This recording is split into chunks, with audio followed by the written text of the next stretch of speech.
Hey everybody, this is Sandy, and welcome back to the Mount Wander podcast. This is a first. We're gonna do a video along with this episode, and so far I think the only places that the video are going to show up are going to be on Spotify and on YouTube. We'll see how this works. So today I was going to just talk a little bit about the show we have coming up and what I'm doing here in the video. This is a little scrap of soap. If you don't know already, all of the little resin jewelry pieces that I make are my original designs, and I carve the masters out of soap. It's a lot more forgiving than trying to carve out of wood, and it's much easier to make a mold of the soap. So I carve the master out of soap. I make a silicone mold with that master, and then I can use that mold. What I normally do is I'll make one piece, make a master mold, and then out of that master I'll pour 4 to 6 pieces out of that in resin, and then with those pieces make a production mold. So I can pour multiples of one item at a time. Like the last sets that I made of the little raven skulls and the pumpkins and the bats, I poured 6 of each and made the production mold, so I was pouring 3 pairs of each earring at a time. So I got this idea to do this item, and I had the perfect little scrap of soap left over from another project.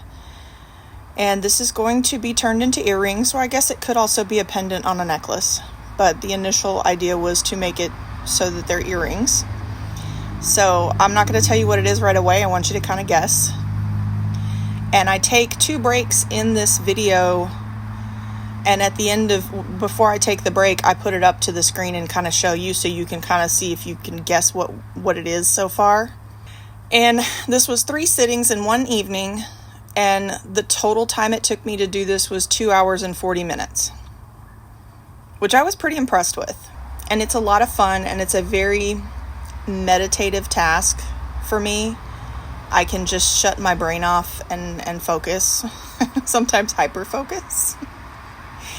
And there are moments when it feels like I'm in one spot forever, but it's, my perfectionist brain going crazy and having to get something right.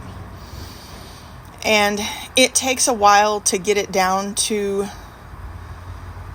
because you have to imagine in your head what parts are going to be raised so you don't cut too deep to mess up your overall shape. And then it ends up being smaller than you anticipated because you cut it too deep, and then you still had to cut out the raised parts. So Mount Wander does small, metaphysical craft shows around the Houston area. So when I do a show like that by myself, I take all of my jewelry with me, because it's a wonderful thing how all of these genres that we work in kind of tie together. So there's, before my first break, if anyone can guess what they think it is so far. Now, and the last couple of shows we did, I actually took them all with me for the big shows too, because we noticed how the tiki people love Halloween, and Halloween people love the idea of tiki also. It's all that escapism, it's just like people that are addicted to Renaissance Festival and love to go and dress up and immerse themselves in a different world and be a different character or be a different version of themselves for a while. So, but the tiki, Apocalypse Tiki, is what I started doing all the little tiki gods for. And then this is going to be one specifically geared toward the crooked coffin and the haunted house theme, because that is our next show.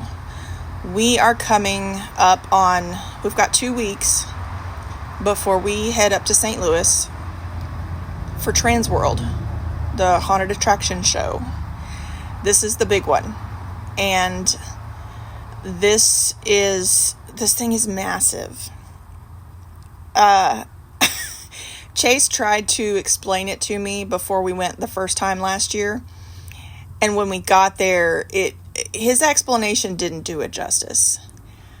There is a Christmas section in the back of the hall, but the main part of it is just everywhere you turn is Halloween and spooky, and and haunted house props and costumes and elaborate animatronics and masks and people dressed in their full costume wandering around and interacting. And oh my God, it was amazing. If you are anywhere near it, or you are a Halloween or haunted house lover and you get the chance to go, you will not be disappointed. There are classes going on the whole time, so you could learn some of the art forms, like mask making and stuff, that people do at these attractions, and some of these vendors that the haunts buy their pieces from.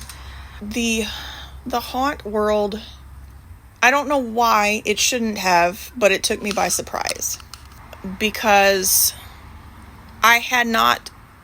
Renaissance Festival was my first little world that I immersed myself in. And when I got a chance to work there a couple of seasons, even more so, because I found this little fair family, and it was one of those first little groups of people that truly felt like they got me, and we were all the same, and they just kind of take you in, and like we were just this little band of misfits. And that's what the haunt community is as well. Every single person we met there, we were like automatically best friends.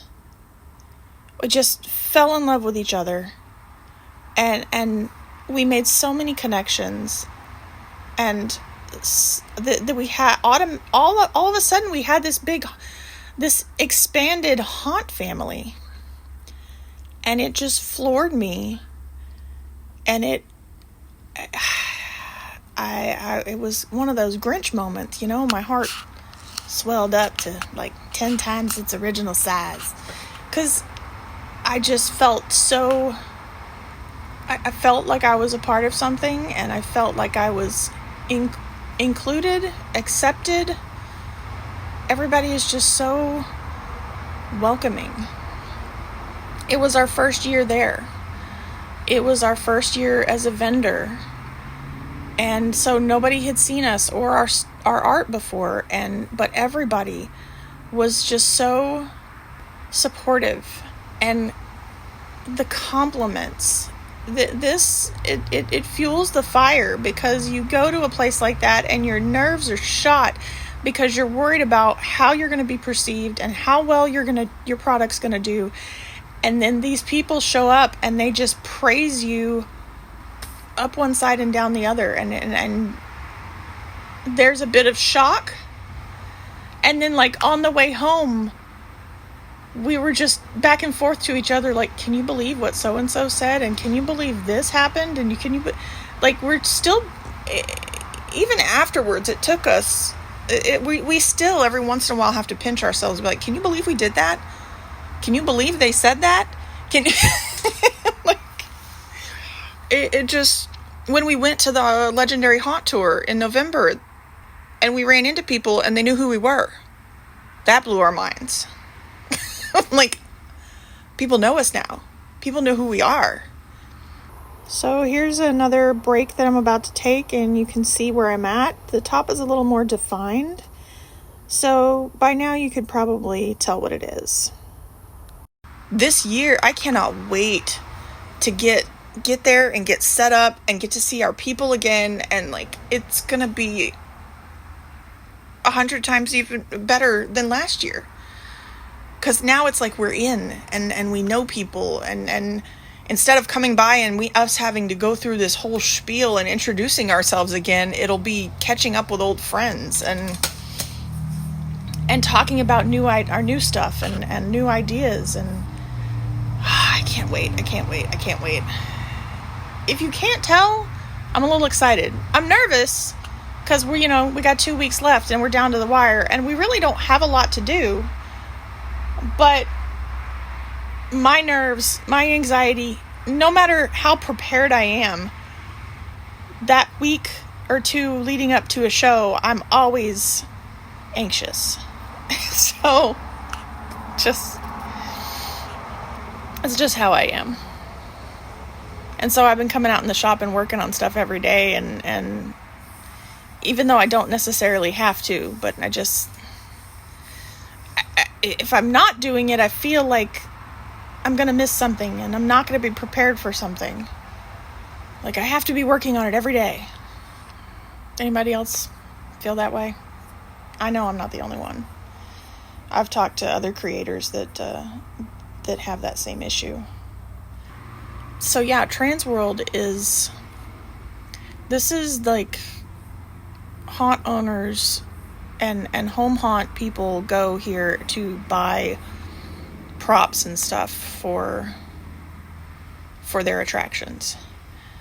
And there are so many amazing creators and so much to do and so much to see.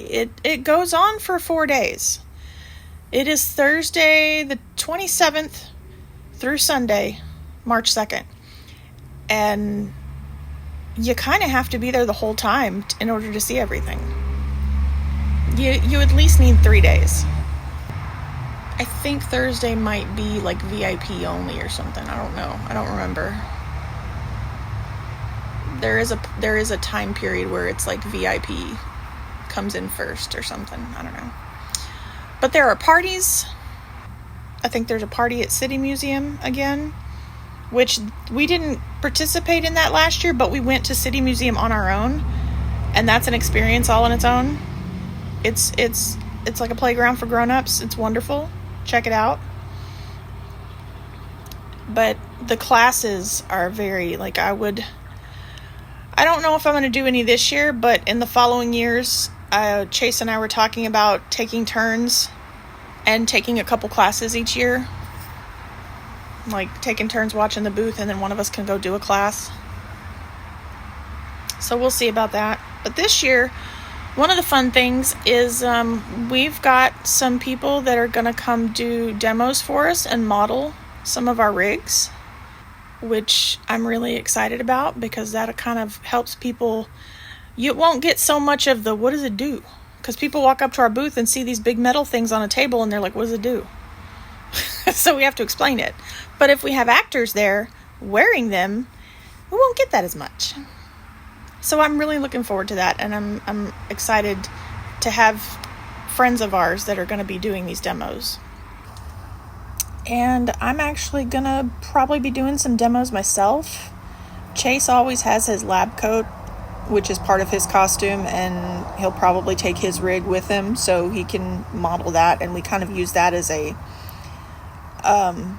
an ordering piece to show what you could do, because he's got all dressed out. He's got custom arm pieces. It is made specifically for him. So we take orders off of that one. And he looks pretty mad scientist-y with his lab coat and his rig on. But I have one in particular that I had this idea for, and I've been making pieces for it and trying to put together a costume that I could model it. Now, it will be for sale, but it's just this idea for a rig that I had that I want to put together, and hopefully it comes out pretty good. I'm excited. I'm not looking forward to doing makeup. That's why I love masks, because I don't like makeup. I don't like doing the makeup. I don't like having the makeup on my skin, and I don't like the removal process. So, yeah, eventually I will definitely be getting into making masks, because I just like the idea of easy, instant costumes. Getting close to being finished on this thing, and this is one of those parts that I was talking about where I had to be careful not to cut too deep, because I knew that I was going to have these veins popping out, and I didn't want the bulk of the piece to be any smaller, so I wanted to make sure that I had room to carve out those veins. And then this is just me being particular and trying to get all the little, making sure there's no like points or anything, and maybe making sure it looks like well rounded and it has a good shape. Kind of also looks like a strawberry, but I'm looking forward to getting some of these cast and working on painting them. because I am going to, I usually hand paint them, and I want to paint these to look realistic because I want this to be a anatomically correct piece. So I downloaded a bunch of pictures and diagrams to make sure that I got, enough veins and arteries and stuff. And there's my little heart. So instead of having your heart on your sleeve, you could wear it on your ear or on a necklace. Thank you so much for watching and listening. If you enjoyed this, please share it, like, subscribe, comment below. Please give me your ideas and your suggestions for other episodes. If you have questions or want me to go deeper into a subject, I enjoyed doing this, so I will be recording myself carving for more future videos. And thank you again, and I hope you guys all have a wonderful day.